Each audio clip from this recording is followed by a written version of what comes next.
En 1964, Randy Gardner, un joven de 17 años, pasó 11 días sin dormir. Este es el caso más documentado científicamente y los efectos que sufrió fueron realmente graves. Randy se sometió voluntariamente a este experimento. Fue supervisado por el Dr. William Dement, un experto en terapia del sueño de la Universidad de Stanford. La mayoría de nosotros tiene baja o ninguna calidad del sueño. No solemos prestar mucha atención a esto porque ignoramos las verdaderas consecuencias que puede traer. Hoy vamos a hablar de cómo podemos recuperar esas horas dulces de sueños que solíamos tener en nuestra adolescencia. Vamos a aprender a dormir nuevamente. El estudio realizado a Randy Gardner tuvo mucha repercusión en el gremio médico y en la población en general. Para monitorear qué estaba pasando con Gardner, contrataron a 2 compañeros de la universidad que se turnaban para asegurarse de mantenerlo ocupado, evitando todo el tiempo que durmiera involuntariamente. También se les realizaban estudios médicos a diario. Estos estudios permitieron tener una evolución más clara de cómo iba su comportamiento físico, de cómo estaba su situación médica en ese momento del estudio. Al final, esto permitió el monitoreo constante de su evolución física y mental durante el experimento. En los días del 1 al 3, comenzó a tener irritabilidad y dificultad para concentrarse. También aparecieron problemas de memoria a corto plazo, olvidándose de las cosas que decía en la mitad de la frase. Para los días 4 al 7, ya comenzó a presentar alucinaciones visuales y auditivas, además de paranoia y delirios. A partir del día 8 al día 11, comenzó a tener un lenguaje incoherente, presentaba temblores y dificultad para caminar. También comenzaron a aparecer microsueños involuntarios. Aunque el estudio representó un verdadero récord Guinness, aún hoy se usa como referencia para los estudios del sueño en la rama de la psicología y la psiquiatría. Las conclusiones del estudio fueron varias. Se supo que el sueño no se puede acumular. No hay forma de que tú estés sin dormir 3 o 4 días y puedas recuperarlo durmiendo continuamente. Se supo también que las primeras funciones en afectarse son las funciones cognitivas superiores, como son el juicio y la memoria, antes que las vitales. Antes de seguir, vamos a hablar del concepto de sueño, lo cual te va a permitir entender con mayor facilidad todo lo que vamos a hablar en este video. El sueño no es otra cosa que un periodo donde hacemos reposo físico y mental y fundamentalmente se reorganiza y consolida la memoria. Por muchos años los científicos se estuvieron preguntando ¿por qué dormimos? ¿Cuáles son las razones para dormir? Y esencialmente se descubrió que lo que hacemos es restaurar las funciones celulares, eliminando toxinas. Incluso se sabe que hay toxinas que están relacionadas con el Alzheimer que se eliminan durante un sueño reconfortante. Lo que sucede es que hay un reseteo neuronal en sentido general, favoreciendo así la transmisión de los neurotransmisores muy importantes para la conducción nerviosa. Y como te decía, algo muy fundamental e importante es la reafirmación de la memoria y el aprendizaje. Esto sucede fundamentalmente durante el sueño profundo y el sueño REM. Más adelante vamos a hablar más en profundidad de todo esto. Como podemos ver en esta imagen, el sueño, las fases del sueño duran aproximadamente entre 90 a 100 minutos cada fase. O sea, un ciclo completo de sueño estaría durando entre 90 y 100 minutos. En la etapa 1 lo llamamos la etapa de transición de vigilia a sueño. La etapa número 2 sería el sueño ligero, la etapa número 3, el sueño profundo y la etapa número 4 sería ya el sueño REM como tal. Primero tenemos que decirte que existe un sueño no REM y el sueño REM, que sería la etapa 4, como puedes ver aquí. El sueño REM significa Rapid Eye Movement, por sus siglas en inglés. Y se llama así porque se detectó que durante esa etapa existían movimientos laterales de los globos oculares. Por eso se llamó sueño REM. A su vez, las etapas 1, 2 y 3 representan el sueño no REM. Ahora veamos qué pasa en cada una de las 3 etapas del sueño no REM. En la etapa número 1, como te decía, es la etapa en la que hay transición desde vigilia a sueño, o sea, es cuando apenas llegamos a la cama, y esta etapa puede durar entre 1 a 7 minutos. Y el sueño se caracteriza por ser un sueño bastante ligero. Es aquí donde se tienen esas sensaciones de caída que a veces se tienen cuando estamos entrando en el sueño. En la etapa número 2 ya ves que es un sueño un poquito más profundo, aunque fíjate que esta etapa se le llama sueño ligero porque todavía no tiene la profundidad requerida para que realices un descanso realmente confortable. Durante esta etapa se dura un poquitico más, es un poquitico más prolongada que la etapa número 1. Aquí sucede lo que se llaman usos del sueño, que más adelante te los voy a enseñar qué es lo que pasa, y los complejos K. Y esto se ve en el electroencefalograma, te lo voy a enseñar como te decía en la siguiente diapositiva. Existe una desconexión total del entorno, mientras que en la etapa número 1 podemos detectar algún tipo todavía de sonidos o de ruidos, pueden afectarnos cualquier movimiento que escuchamos, ya sea que tu pareja ronca. Ya en la etapa número 2 comenzamos a tener una desconexión con el entorno. La temperatura de nuestro cuerpo cae repentinamente porque empezamos a disminuir las funciones vitales como tal, disminuye también el ritmo cardíaco. Ya en la etapa 3 es donde se produce el verdadero descanso. Esta etapa se le llama sueño profundo precisamente por eso. Ocurren en el electroencefalograma unas ondas denominadas ondas deltas, que son ondas muy lentas, que hablan acerca de la actividad cerebral. Como te decía, en la siguiente diapositiva te voy a enseñar cómo se ve el electroencefalograma, qué tipo de ondas exactamente se ven en cada una de las etapas.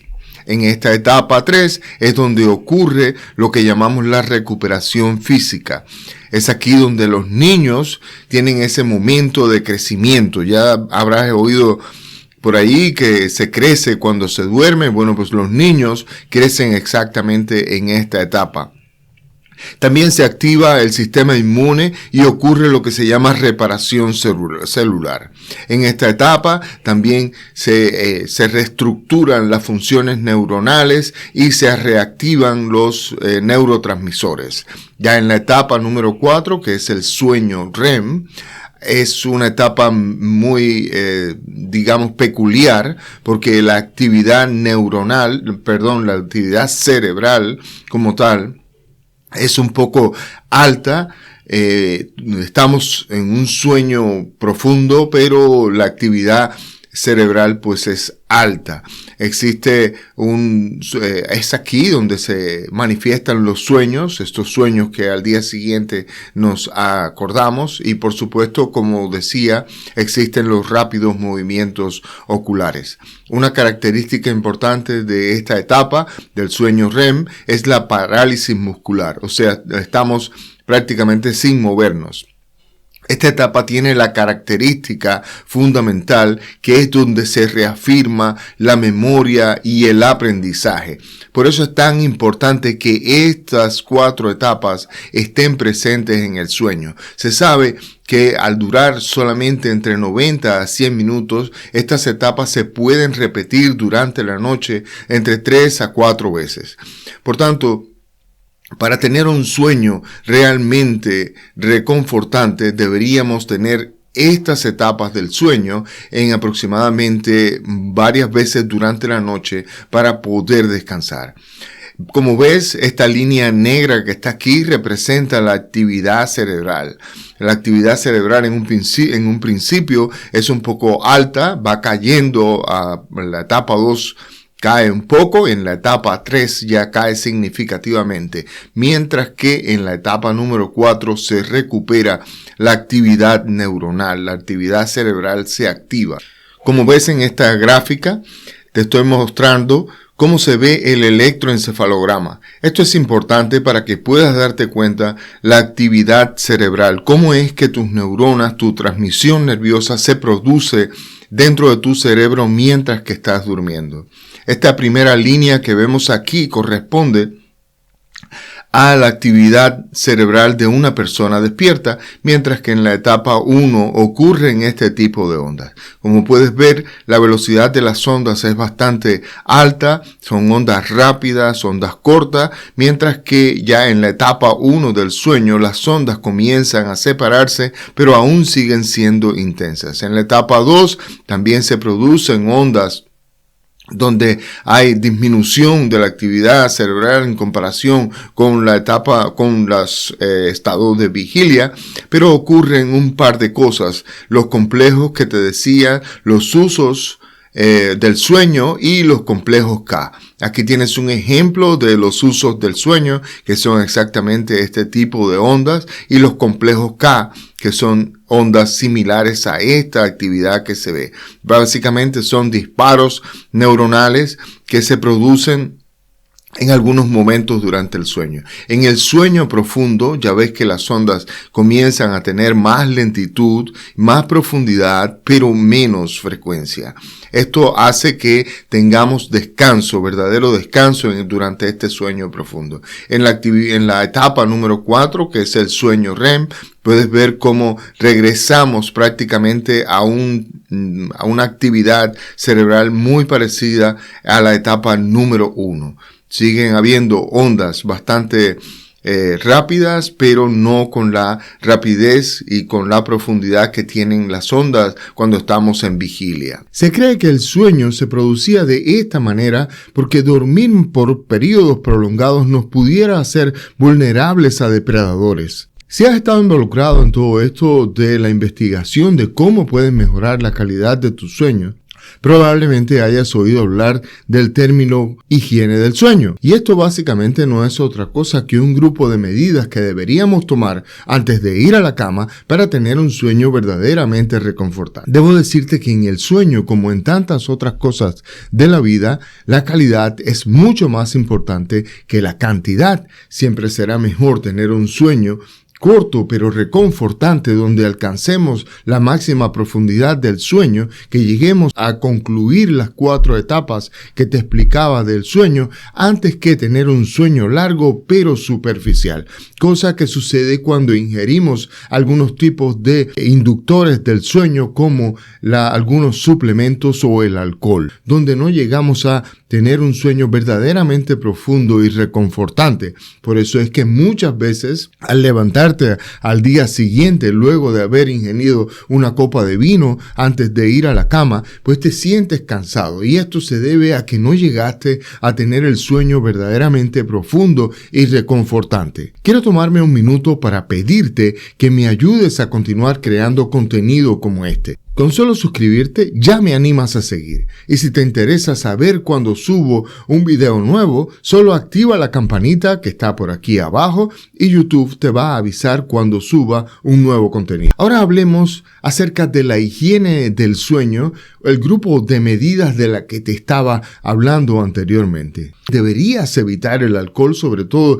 en esas horas antes de ir a la cama. Otra cosa muy estimulante y que suele interferir con el sueño es la cafeína. Por supuesto, como todos sabemos y probablemente hayas escuchado anteriormente, las pantallas del teléfono o del televisor son capaces de interferir por esa cantidad de luz azul que meten en la retina, provocando así que la producción de melatonina se vea interferida. La melatonina es una hormona súper esencial y muy necesaria para para proporcionar en nuestro cuerpo un sueño reconstructor. Lo contrario de esto sería tener un cuarto con suficiente oscuridad que nos permita producir suficiente melatonina para poder dormir confortablemente. Una cosa que siempre le digo a mis pacientes es que debes relacionar la cama solo para dormir y para tener sexo. De esta manera tu cerebro va a interpretar que la cama será para ir a dormir. El momento en que estés en la cama va a ser el momento en que tu cerebro intente dormir.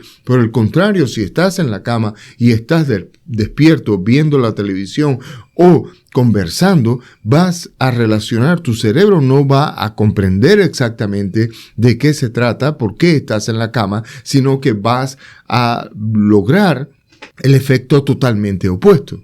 Otra cosa que debes tener en cuenta es la temperatura a la que está tu cuarto. Yo sé que hay muchos lugares donde no se puede regular la temperatura, pero mi consejo siempre es, siempre que puedas, mantén tu cuarto aproximadamente a unos 23 grados. Sabemos que esto es frío para las personas que somos tropicales. Esta temperatura de 23 grados es un poco frío, pero es exactamente lo mejor para dormir confortablemente. Si no puedes lograr esa temperatura, al menos que tengas fresco, que tengas aire puro, eso te va a ayudar a mantener tu cuerpo fresco durante el sueño. Otra cosa que siempre digo es evitar esos fármacos. Los fármacos que muchas veces te dicen que pueden ayudarte a dormir, como son los antihistamínicos, y ojo, porque voy a mencionar más tarde los antihistamínicos como uno de los fármacos que se usan para el insomnio, pero con la salvedad de que deberíamos evitarlo.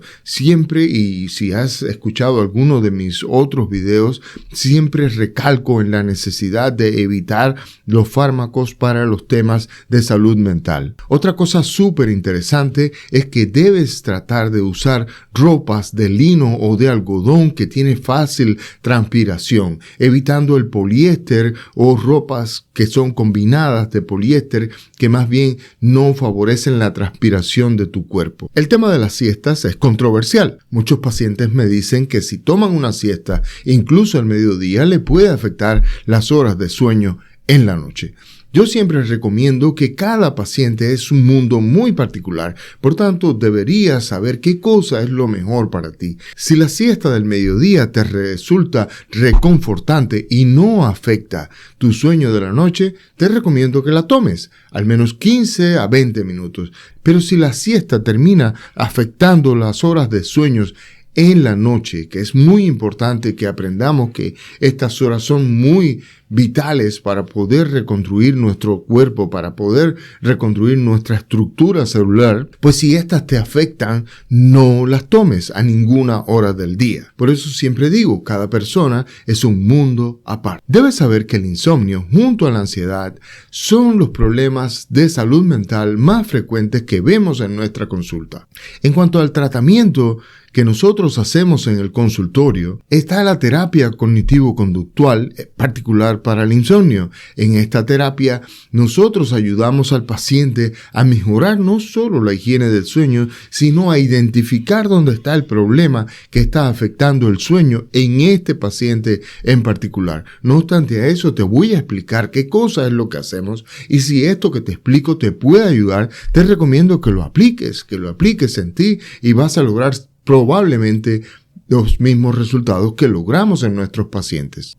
La primera medida que siempre les digo a mis pacientes es que lleven un diario de sueño. Un diario de sueño no es otra cosa que un documento, que un papel donde se explica cómo ha sido tu sueño, qué ha sucedido durante el día que puede influir en el sueño y qué sucedió exactamente durante ese periodo en que trataste de dormir o en que dormiste. Ahí vamos a recoger datos tan interesantes como cómo dormiste, a qué hora te fuiste a la cama, si hubo alguna interrupción, si te tuviste que levantar, a qué hora te levantaste, si sentiste que tu sueño tuvo una profundidad adecuada, y durante el día también va a ser necesario que tú escribas si realizaste algún tipo de ejercicio físico, si realizaste algún tipo de meditación o algún tipo de relajación, cualquier cosa, o incluso si tomaste algún medicamento o algún tipo de inhibidor del sueño, de estimulante de estos de lo que yo te mencionaba.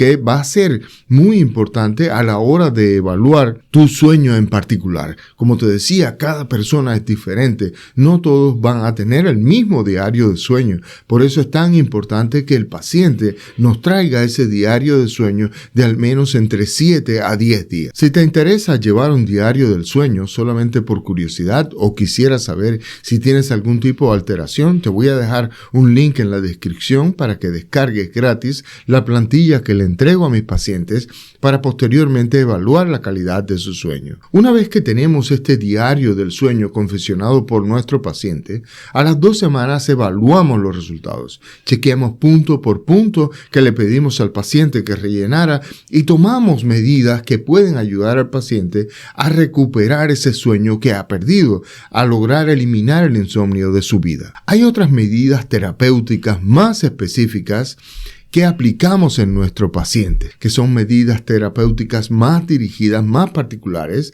y en las que ayudamos a nuestros pacientes a reestructurar del pensamiento, a ayudar a eliminar ese pensamiento erróneo que pudieran tener en referencia con el sueño o algún tipo de pensamiento disfuncional que pudiera estar afectando y creando ansiedad, provocando así interferencia en el sueño. Hay otra terapia, hay otro aspecto en la terapia del sueño que es súper interesante y que me gusta mucho practicar con mis pacientes, que es recordarles que deberían ir a la cama solo cuando tienen sueño, y en esto llega entonces lo que yo le llamo la restricción del sueño.